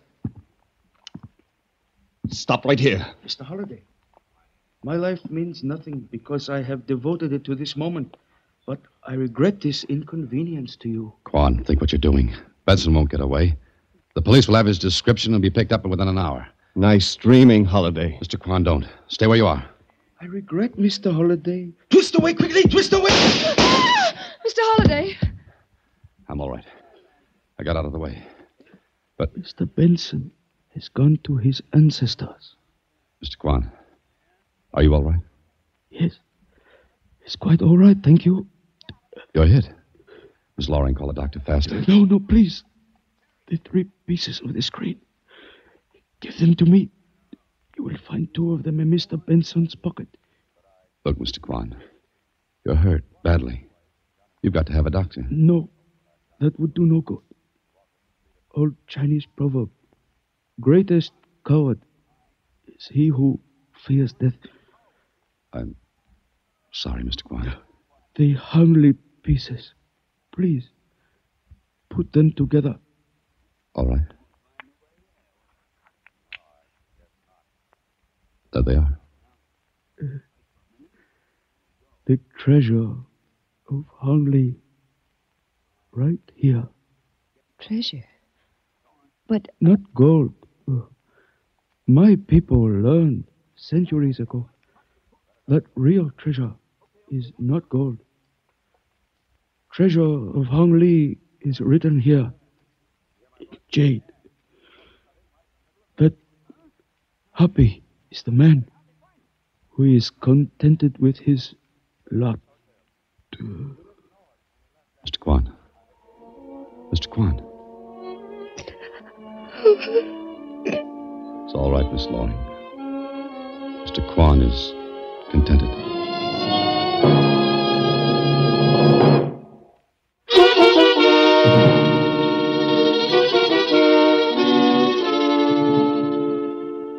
You mean that was all there was to the treasure, Mr. Holliday? Just that proverb? That's right, Susie. Maybe it's the best after all. You see, we beat our brains out going after something, and when we've got it, the thing on the other side of the hill always looks better. Happy is the man who is contented with his lot. Gee, you know something, Mr. Holliday? What, Susie? I can't think of anything silly to say. That's as it should be. Good night, Susie. Next week, same time, through the courtesy of Paramount Pictures, Alan Ladd stars as Dan Holliday in Box 13. Box 13 is directed by Richard Sandville, with this week's original story by Mark Hopling. Original music is composed and conducted by Rudy Schrager. Part of Susie is played by Sylvia Picker, and production is supervised by Vern Karstensen. Box 13 is a Mayfair production from Hollywood.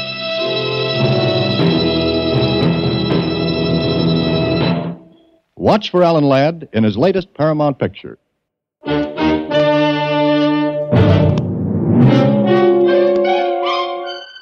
Box 13, with the star of Paramount Pictures, Alan Ladd as Dan Holliday.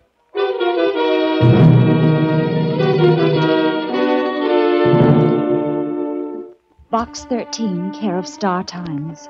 I need your help desperately. Johnny Tide was released from the state penitentiary this morning with murder in his heart. I don't know any of the details, but I'm sure that he'll be back here in Watertown by nightfall at the latest. If you mean what you say in your ad in the Star Times, be at the waterfront tonight.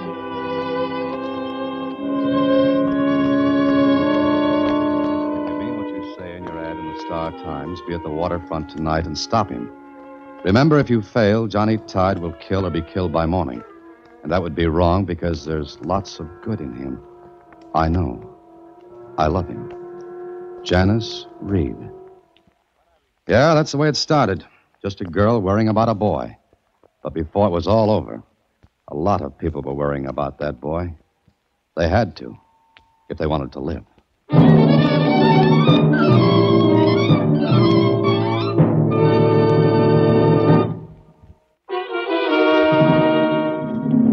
And now, back to Box 13 and Dan Holliday's newest adventure, Designed for Danger.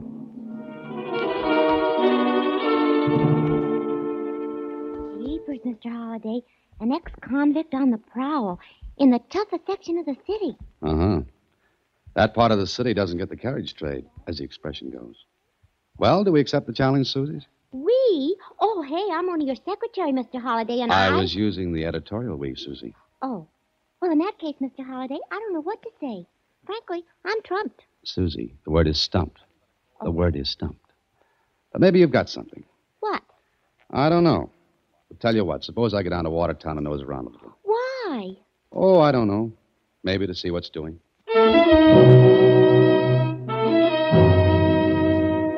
It was called Watertown not because it was a separate city, but because it was a separate and different order from the rest of the town. But tonight there was none of the usual rowdy noises. None at all. Watertown was quiet. Too quiet. I could feel a peculiar tension in the air as I walked, as though Watertown was waiting for something to blow up. The people I saw hurried along, vanished into dark doorways and shuttered houses, afraid. A place like Watertown lives within itself, and news travels fast. Then I heard two men talking. I stopped in the shadows and listened. I know what I'm talking about, Fatty. Tide was sprung this morning, and he headed straight for here. Maybe he ain't in Watertown. Maybe he'd be afraid to come back. Oh, Johnny Tide afraid of what? Of you, Fatty Ralston? You know he ain't afraid, and he ain't forgot. Oh, shut up. You talk like I had to be afraid of Johnny. Don't you have to? You guys make me sick. That punk's headed for someplace else. He ain't coming back to Watertown. Well, just the same, if I was you, Fatty, I'd pull a blanket over me and hole up someplace. Go on, beat it. Get out of here. You ain't afraid much. Oh, not much. I ain't afraid of Johnny Tide. I ain't. Why not, Fatty? Or why should you be? Who are you? What are you doing here? I just wanted to ask you a question, Fatty. You don't know me. I don't know you. That's right. Then run along and mind your own business, mister. I've got business here. I just want to know, who is Johnny Tide? You had your ears open, didn't you? Yeah, wide open. So you want to know who Johnny Tide is, huh? That's right. Oh, okay. You want it? Here it is. I'll say this for Fatty. He was quick with his fist. By the time I got my breath back, I saw his 300 pounds disappearing around a corner. So if I wanted to know anything about Johnny Tide, Fatty was the boy to ask. I got up and followed. Saw him duck into a place that had a sign above it, Fatty's pool room. I slipped inside. Stepped into a dark corner and waited. All right, everybody. Clear out. I'm closing up for the night. What are you... Beat it. You heard me. Look. Nobody owes me nothing. Now, that ought to make everything all right. No, I don't want Clear out. Go on. Turning in early, aren't you, Fatty? Huh? Oh, you again. You don't learn lessons, do you? I don't like the way you teach. Now you're going to tell me about Johnny Tide. Was I? What makes you think that? I had an idea you might. Here's another idea with details, starting with this cue ball. It's your window, Fatty. Now, beat it. Stay away from me. I asked you a question outside. I didn't like the way you answered it. You a cop? No. Stay away from me. Stay away. My arm. Let go. Sure. But who is Johnny Tide? A punk kid, that's all. Anybody can tell you that. I like the way you tell it. Come on. Ease up, will you? That's my arm. I know it is. It was my stomach outside. Look, Tide's a punk kid. Just finished a 5-year stretch for sticking up my place. This place? Yeah. Yeah, he robbed me of $4,000. $4,000? Try it again, Fatty. I doubt if you ever had $4,000 in this place. That's what it was. And why are you afraid? If he robbed you and served time, why should you be afraid now? He said he'd get me. Well, let me go. I'm sorry, Fatty, but your story doesn't make sense. In the first place, like I said, you never had $4,000. Not in this place. You're smart, ain't you? Just medium.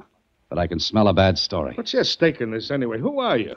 An hour ago, I was just a curious bystander. I wanted to know who and what is Johnny Tide. But I took a punch in the midsection, and now you're telling me a lie. So that makes me more than curious. It gives me a personal interest. Yeah. You let me go when I tell you? It all depends. Go on. All right. I'm only telling you because I got to get out of here before Johnny gets here. Oh, so there is a reason for you to be afraid of him. Maybe. But Johnny was framed. Rick Martin. Rick Martin? The Rick Martin? Yeah, big shot, boss of Watertown. He gave me $4,000, then he told Johnny I was a pushover for a stick-up. Oh, and Rick Martin also told the police. Yeah, he did. Johnny was framed, like I said. Why should Rick Martin want to put that frame around Johnny Tide? Because Rick liked the girl. So did Johnny. So Rick took the easy way in love and war. Now, let me go, will you? I told you everything. I got to get out of here before Johnny comes. You were in on the frame? Maybe not exactly, but Johnny won't believe I wasn't. You know, Fatty, somehow I can't blame Johnny for that. How did Johnny find out he was framed? Somebody talked. Somebody that don't like Rick Martin. Uh-huh. Now, is the girl Janice Reed? Yeah, that's her. Johnny thinks she was in on the frame, too. Now, please, will you let me go? I got to get out. Yeah, sure, Fatty. You can go now. I got to go far away because Johnny Tide will go for Rick Martin and then me and then Janice Reed. So that was it. Johnny Tide was coming back to settle old scores. But where was he? How could I help? I was thinking about it when... No! Stop! Stop, you truck! You hoodlum! Stop! He did it. He broke my showcase window. Who did? That no good Johnny Tide. I saw him. He broke my window and took a gun.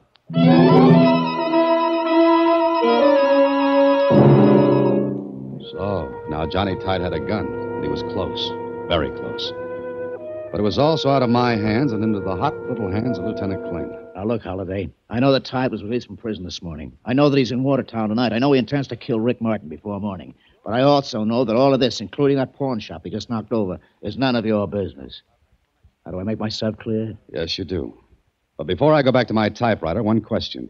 What do you know about a girl named Janice Reed? Very little. Only that she's a singer over at the Blue Chip, Watertown's most exclusive nightclub. Now, anything else, Danny boy? No, nothing else, Lieutenant. Good night. Maybe I made a mistake when I asked Kling about Janice Reed. Because up until then, I was convinced that the lieutenant was right. I didn't belong in this mess. But now, well, I couldn't just step out and forget the whole thing. Not without talking to the girl anyway. I got a table at the Blue Chip without too much trouble, and 10 minutes later, Janice joined me. She was younger, prettier, much more upset than I had expected. Mr. Holliday, what have you found out about Johnny? Well, rumor has it that he intends to commit a few murders tonight. Oh, and incidentally, you're on his list. I don't believe that. Look, Mr. Holliday, I know Johnny. I grew up with him right here in this neighborhood. Why, Johnny and I and Tyler Bennett were inseparable. Please, Mr. Holliday, you've got to believe me. Maybe I do, Janice. But let's start off slowly. First of all, who's Tyler Bennett? My boss. He owned this place. He and Johnny and I used to play together as kids. Why, we even had a secret clubhouse under the pier. All that kind of stuff. And how Johnny loved it. You know, that kid used to climb the old water tower over the clubhouse every day. and pretend to sight pirate ships on the horizon. He'd get mad if we said they were just barges. Which adds up to what, Janice? That Johnny was never really a bad boy, Mr. Holliday. He just craved excitement, that's all. But what about Rick Martin? How do you explain that? Well, Rick meant action and fast money. And Johnny liked both. He was young and he made a mistake, but he's paid for it. He served his time. Don't you see, Mr. Holliday, he needs help. He needs it badly. You certainly got a lot of faith in him, Janice. But what about you and Rick Martin? Go out with him? Once in a while. I have to keep my job. Don't forget, Rick Martin runs Watertown. That might be hard to explain to Johnny Tide. No, it won't. Believe me, Mr. Holliday, if you can find him, you can talk sense into him. I know that. Well, I'm not so sure. But you'll try. Okay, I'll try. Oh, thank you. Thank you so much. Oh, pardon me, but you're on in a minute, Janice. All right, Tyler. Oh, Mr. Bennett, Mr. Holliday. How do you do? Hello, how are you? Excuse me, I'll only be a few minutes. Janice was telling me how you two grew up with Johnny Tide, Mr. Bennett. Oh. Have any idea where he might be? Well, if I did, I'd go directly to the police with the information. Johnny was a good kid once, but that was a long time ago. He's dangerous now. He's very dangerous. Janice won't buy that. I know. She was in love with him 5 years ago. She can't believe he's changed. But mark my word, Johnny Tide will kill before this night is over. I only hope he doesn't get to Janice.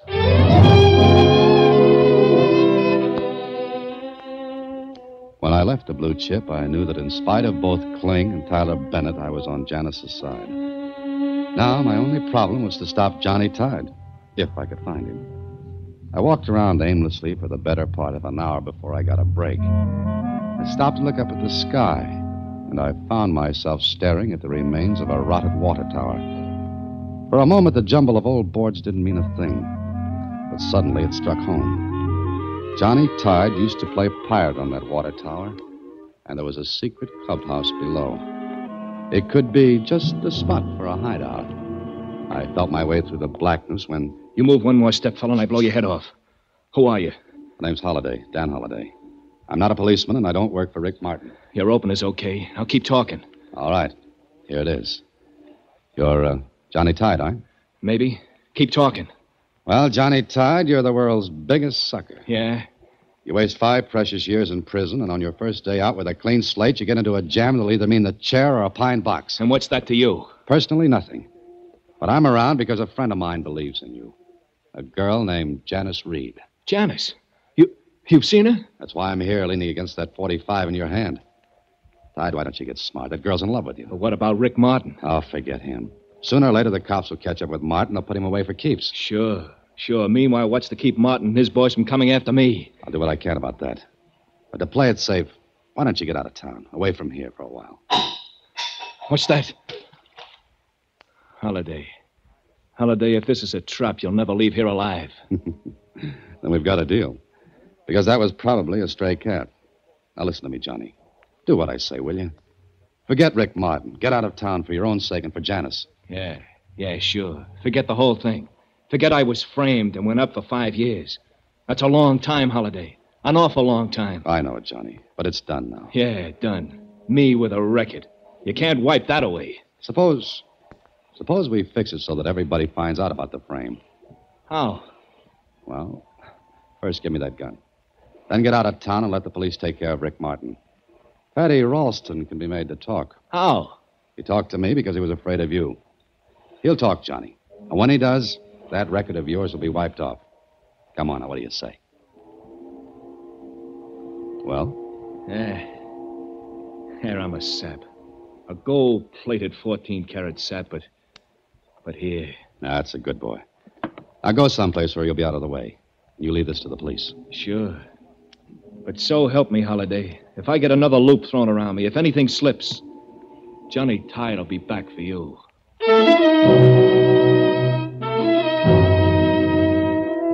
When I left Johnny, I was sure everything was going to be all right. I put his gun in my pocket and started up the street for Rick Martin's place. I wanted to be sure that Martin would let Johnny get out of town under his own power. I took a shortcut through an alley. Brother, how foolish can you get? I hadn't gone 10 feet when I heard footsteps behind me. I tried to duck, but I wasn't quick enough.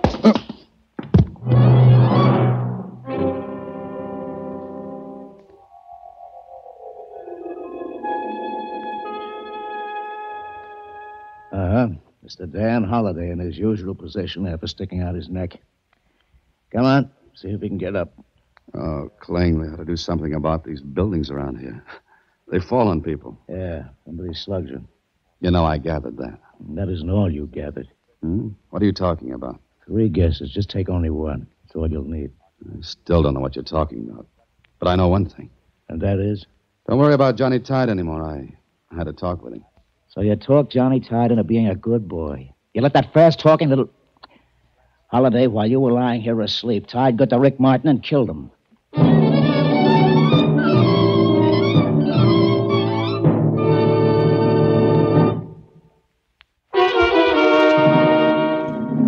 And now back to Design for Danger, another Box 13 adventure with Alan Ladd as Dan Holliday.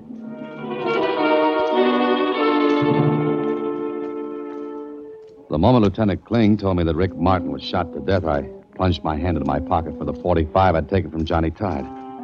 But it was gone. Looking for this, maybe? The gun? Yeah, we found it next to Rick Martin's body. Holiday, you've been taken in by a fast-talking punk. Any way you look at it, your name spells sucker. Yeah, you're right. Johnny Tide sang a pretty lullaby, and I went to sleep. But get this, Kling. Before the sun comes up, I'm going to plant Rick Martin's murder right in your lap.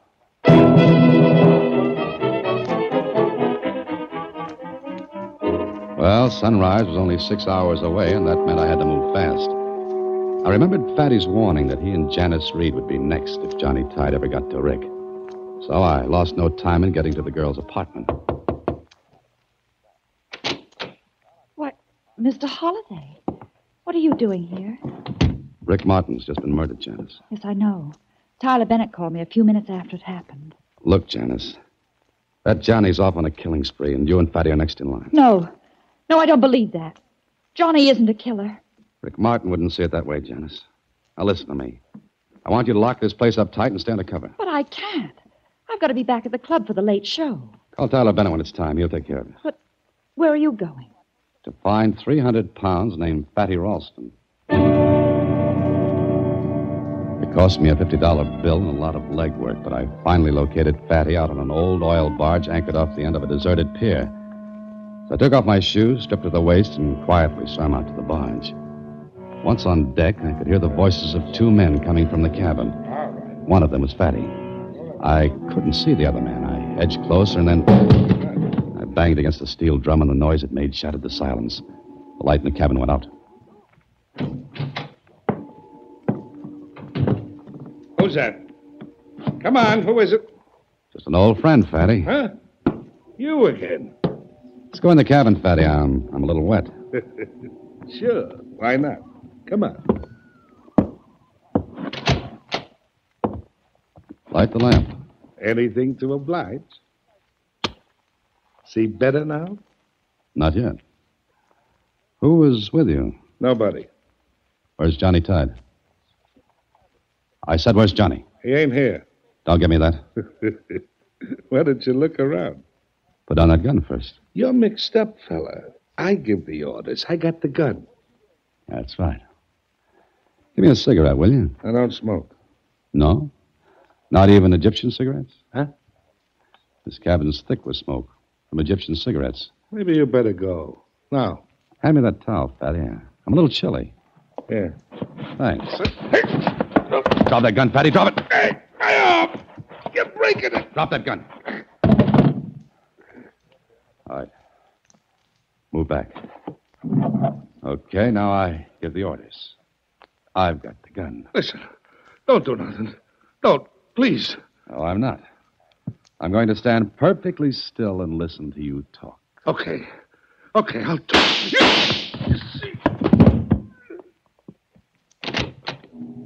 Whoever fired those shots couldn't have missed Fatty. And whoever it was got off the barge and into the boat that was tied on the opposite side. I ran over. I slipped once on the oil-covered deck, and the motorboat made for the shore. I had to stand and watch Johnny Tide get away. Get away after killing Fatty. And that made 2 down and 1 to go. And the 1 was Janice Reed. I swam back, slipped into my things, got to a phone, told the police about Fatty. Then I headed for Janice Reed's apartment. It was dark, deserted. I found an unlocked window and got inside. And I had the sickening feeling that I was just one step behind Johnny Tide and his gun. Then I knew it wasn't Janice. She'd use her key. I moved to the door quietly. What the? Get your hands off me, Holiday. Why, Mr. Bennett. I'm sorry. I thought you were Johnny Tide. Obviously. I came to take Janice to the club. Where is she? I don't know. I was just going through the place when I heard you at the door. Here, I'll switch on the light. Come on, let's look in the bedroom.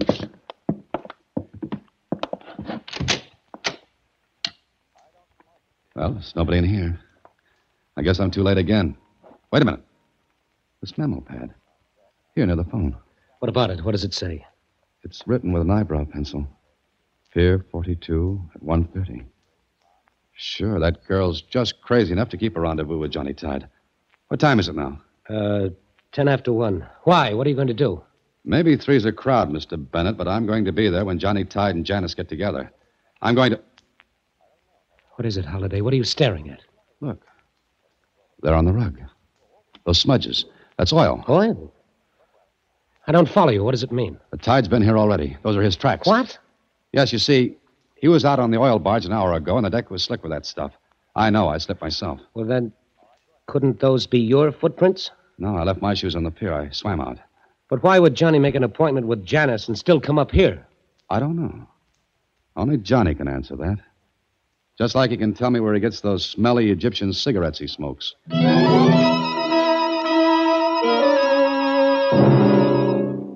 I took a cab to within the block of Pier 42. Then I got out, walked quietly to the rendezvous spot. Janice was already standing in the soft light of a street lamp waiting. So I ran back to the phone and called Lieutenant Kling. With the girl set up like a clay pigeon, I didn't want to take any chances. When I got back to Janice, it was 1:30 on the button. And a second later, a man stepped from the side door of a warehouse. It was Johnny Tide. I moved closer as Johnny went up to Janice. Johnny, darling. Hello, Janice. Oh, Johnny, it's been such a long time. Yeah. 5 years. An awful long time, Janice. What's the matter, Johnny? Aren't you glad to see me? Sure. Sure, awful glad, Janice. Awful glad. But what's the matter? Johnny, why are you looking like that? I'm just trying to figure out something. Oh, never mind now, Johnny. Look, you've got to get away. Wait a minute. Listen. Cops. You did it again, didn't you? Johnny, no. I might have known I was going to give you a chance to explain. Johnny. But now... Hold it, Johnny. Holiday, you. She didn't call the police, I did. I'll get both of you later. I'll be back. Yeah, I'll be back. Johnny, don't run away anymore. Don't run away. Holiday, Dan, you there? Right here, Kling. Where is he? He ran into the warehouse. Okay. Put a ring around that warehouse. Spotlights, tear gas. No, let him alone. Let him alone. Okay, boys, let's go. I'm going with you, Kling. Be careful. Come on.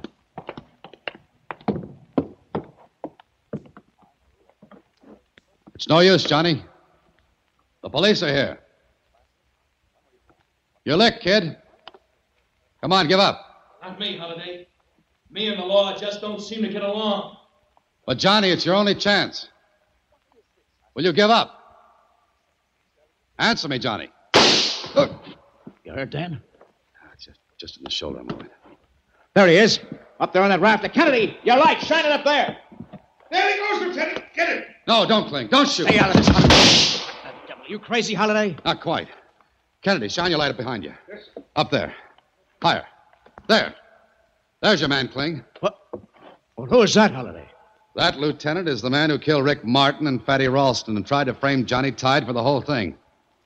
The name is Tyler Bennett.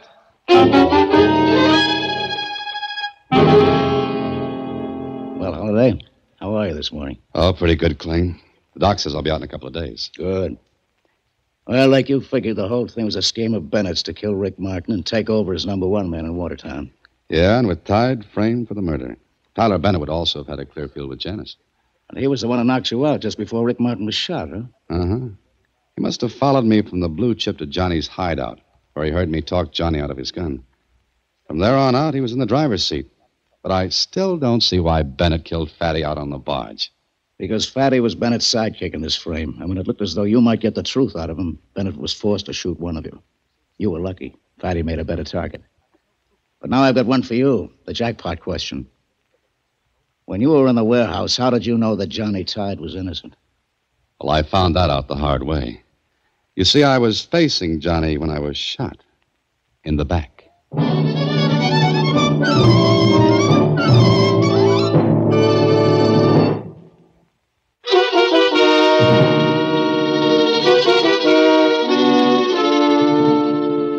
Gee, Mr. Holliday, you certainly had a long night in Watertown.